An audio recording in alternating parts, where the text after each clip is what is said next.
Okay, so punta tayo dito sa case 3. This is under quadratic factors. So, what do you mean by that? So, pagdating sa case 3, so, ang titingnan lang natin lagi yung denominator. So, if makakita kayo sa denominator ng, yung denominator ng isang function is in the form of quadratic, di ba? Ang quadratic function is ax squared plus bx plus c. And kapag tinest nyo yung determinant niya, wherein, paano mag-test ng determinant? Di ba determinant is equals to b squared minus 4ac. And matest nyo siya na less than 0. Ano meaning yan? Meaning this is imaginary yung solution. Imaginary solution yung nandoon sa denominator natin. So what are we gonna do? So we will assume a partial fraction na ganito. For example, we have a certain fraction or certain variable in the form of d over ax squared plus bx plus c. So, gagawin rin natin tong partial fraction gaya nung ginawa natin in which mag-integrate tayo ng mga isosolve natin na constants. Yan, a. Pero, ang a na to is imomultiply natin siya by the first derivative nun, which is equal to 2a x plus b plus mag-a-add tayo ng b dito. Then saka natin siya i-all over dun sa kanyang original denominator. So yan, tandaan natin palagi, i-derive nyo lang to, yung denominator niya, para makuha natin yan. So yan na yon. Okay, so ang derivation nito, first derivative nito, denominator, yun yung i-multiply nyo dun sa a. Now, in case na nadagdagan, say example, nadagdagan dito, d over ax squared plus bx plus c. Tapos nagkaroon na naman ng additional na quadratic equation dito. So pag tinest nyo, ganun din. So ang gagawin natin is mag-a-add lang tayo dito ng c. Tapos another derivative nung nandito sa part na to, yun yung multiply natin dyan, plus b dito. So mas madali itong i-illustrate natin kapag meron tayong illustrative examples. Okay? Now, in case na repeated naman, say example, repeated, yung denominator natin is naka-ratio sa number n, any exponent n. So, we will assume a partial fraction of a times 2ax plus b plus b all over ax squared plus bx plus c plus another one. 'Di ba parehas to nung dun sa repeated repeated factors natin, 2ax plus b plus c all over ax squared plus bx plus c squared and so on and so forth hanggang sa makukuha natin yung n dito. Hanggang sa magiging n yung exponent natin sa taas. D 2a x plus b plus ax squared plus bx plus c raised to hanggang sa makuha natin yan. Example 5 yan. O di 5 dapat naka-raised to 1, raised to 2, raised to 3, raised to 4, raised to 5, and so on and so forth. So, ganyan ang sa quadratic factors natin. So, gawa tayo ng illustrative example para masundan natin kung paano yung ginawa. So, say example, ito muna, kuha muna tayo ng madali. Evaluate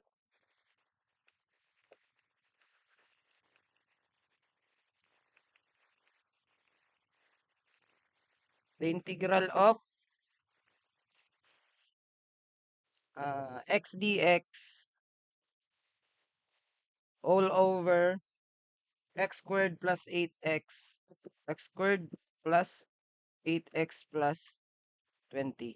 Now, kung papansinin nyo, yung denominator na yan, so, di ba, in the form of ax squared plus bx plus c. So, x squared plus 8x plus 20. Therefore, a natin is 1, b is positive 8, and c is 20. So, pag tinest natin yung determinant, b squared minus 4ac. So, b squared is 8 squared minus 4 times 1 times 20. So, we can use our calculator. 8 squared minus 4 times 1 times 20. So, papansinin nyo negative siya. So, therefore, gagamit tayo dito ng quadratic factor. So, quadratic factor ang gagamitin natin. So, we will assume a partial derivative. So, kunin muna natin yung itong equation na to. Yan, kunin muna natin yan. Wag natin isama yung integral and dx. So, kunin muna natin yung x over x squared plus 8x plus 20. So, ano i-assume natin? So, we will incorporate a times, anong first derivative ng nito? X squared plus 8x plus 20. Diba that is equal to derivative nitong x squared, that is 2x plus derivative ng 8x, 8. Ito, constant, 0. So, ito pala, yan yung i-multiply natin dito. So, 2x plus 8 plus b all over x squared plus 8x plus 20. So, napansin nyo? So, what will happen? So, makakancel out yung denominator. Makakancel out na yan. Ano matitira na lang? So, matitira na lang is x is equal to a times 2x plus 8 plus b. Okay? So, solving for the values. So, i-multiply muna natin. Ito, i-distribute muna natin. So, x is equal to, or pwede naman na, para mas madali, we can let 2x plus 8 is equal to 0.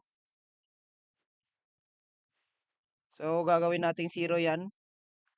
Para yun yung i-let natin na value ng x muna. So, 2x is equals to negative 8. Divide both sides by 2. X is equal to negative 4. So, negative 4 yan. Now, if we let x is equals to negative 4, bakit natin yung kinuha? Kasi, isi-set natin to as 0 para mag-0 yung a. Okay? So, para mag-0 yung a, makukuha natin yung value ng b. Okay, so, let's try. So, if we let x is equals to negative 4, therefore, ito magiging negative 4 is equals to a times 2 times negative 4 plus 8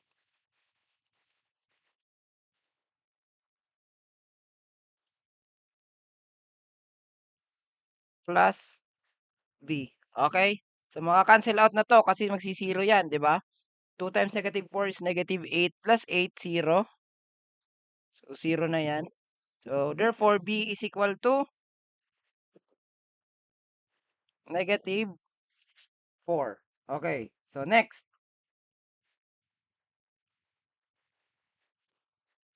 So, to find another value, mag-let naman tayo ng another value. Let x is equals to 0 and b natin is negative 4 kasi na-solve na naman na natin siya kanina. So, we can now use that. So, therefore, galing dito sa equation na yan. So, x, sulat ulit natin. X is equals to a times 2x plus 8 plus b. Then, substitute values. X natin is 0. A, yun yung hahanapin natin na value ngayon. 2 times 0 plus 8 plus b, which is equal to negative 4. Okay? 0 is equals to a. 2 times 0 is 0 plus 8. 8 minus 4. Okay? So, lipat. Yung negative 4 sa kabila, magiging positive 4 is equals to 8a. Divide both sides by 8. Therefore, a natin is equal to 1 half. Yan. So, a is equal to 1 half. Now, we can now substitute these values dun sa dito. We can substitute now a and b dito sa function natin kasi 'di ba we say sabi natin na ang function na to is equal to this function. So therefore we can now substitute values ng a and b. Then we can now proceed to integration. So that is equal now to the integral. Okay, sulat natin yung original function x squared plus 8x plus 20 dx is equal to integral. Okay? So, sabi natin kanina that is equal to a times 2x plus 8 plus b all over x squared plus 8x plus 20 dx. Okay? So, substitutean na natin ng value. Palitan na natin ng value. This is now equal to the integral of ano yung value ng a? 1 half times 2x plus 8 minus 4 all over x squared plus 8x plus 20 dx. Now, we can now paghiwalayin natin. Separate itong first term tapos itong sa second term natin. So, ihiwalay natin siya. Ano mangyayari? Magiging, labas na natin yung 1 half integral of 2x plus 8 na lang may iwan over. Okay, so nakaparenthesis pa yan, kaya considered as one term itong lahat ng nandito. So, considered yan as one term kasi nakaparenthesis yan and multiplication. So, kaya, yan ang isasama natin. Over, or mali, white.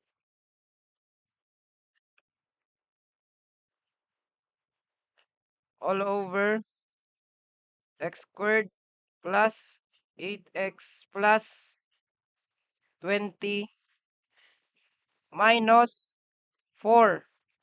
Or, naiwan yung dx. Minus 4 integral of dx over x squared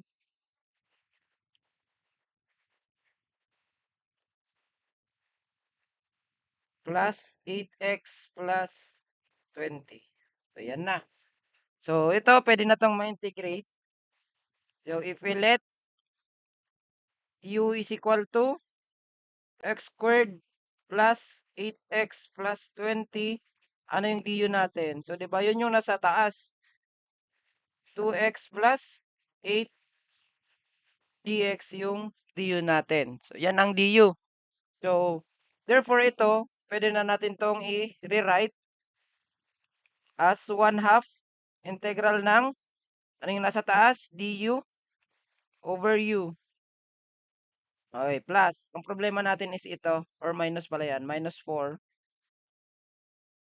Okay, so we use another color. So, minus 4 integral ng dx over, we can rewrite this one.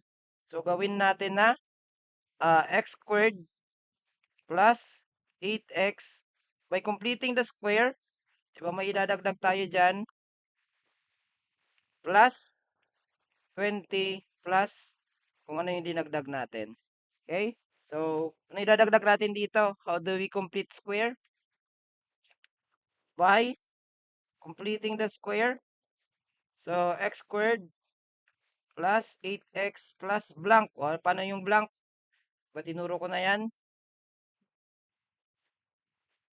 B squared over 2a. Tama, a natin is 1. B is 8 squared.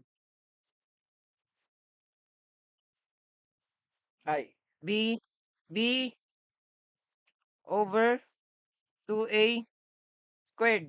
'Di ba? Ito yung nilalagay natin dito. So, B natin is 8 over 2 times 1 squared. Okay, 8 divided by 2 is 4 squared, that is 16. So, therefore, ilalagay natin dito is 16. Okay, so maglalagay tayo dito ng 16. Ito is plus 16. Okay, so minus. Hindi ko muna ito ikokopya kasi diretso LNU na yan. Or we can now, pwede rin naman na natin na ilagay na yung LNU. 1 half ln of u minus 4 integral of, ito. So, papansinin nyo, this is now a perfect square. So, pwede na natin yung i-rewrite as x plus 4 squared plus, ito, 20 plus 16 is 36. And ang 36 na yon, we all know that,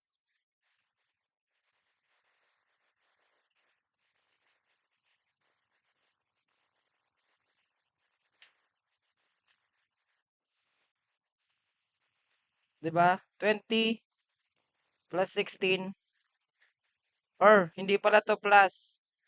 So, since nag-plus tayo dito, dapat magma-minus tayo dito ng 16 to balance the equation. So, di ba, plus 16 minus 16 dito. So, 20 minus 16, that is 4. So, ang 4 is equal to 2 squared. So, kung napapansin nyo, itong dito sa part na to, pwede na tayong gumamit dito ng inverse trigonometric function. So, ang u natin dito is equal to x plus 4 and a is equal to 2. So, alam natin na kapag yung integral natin is in the form of dx over u squared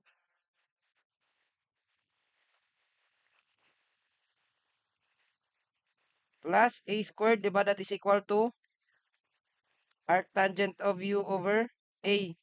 Diba? So, yan ang integral natin. Oh, meron pa pala ditong ah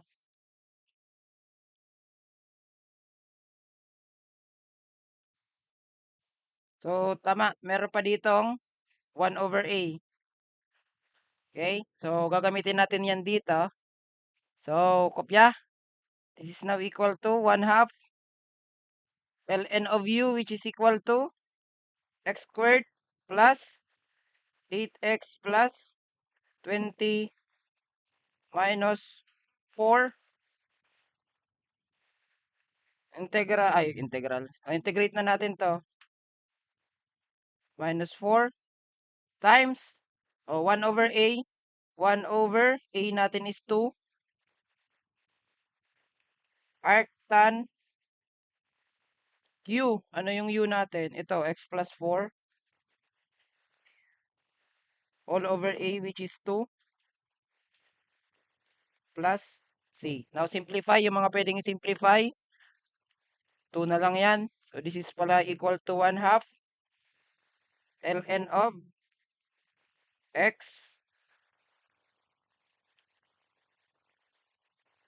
squared plus 8x plus 20 minus 2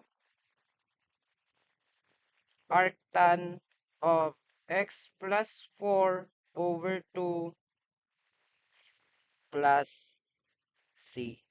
So, ito yung final answer natin. So, naka-parenthesis pa yan. Minus 2.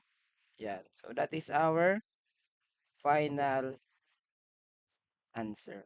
I hope na may natutunan on how to solve. So, proceed tayo sa next video for another example of this case.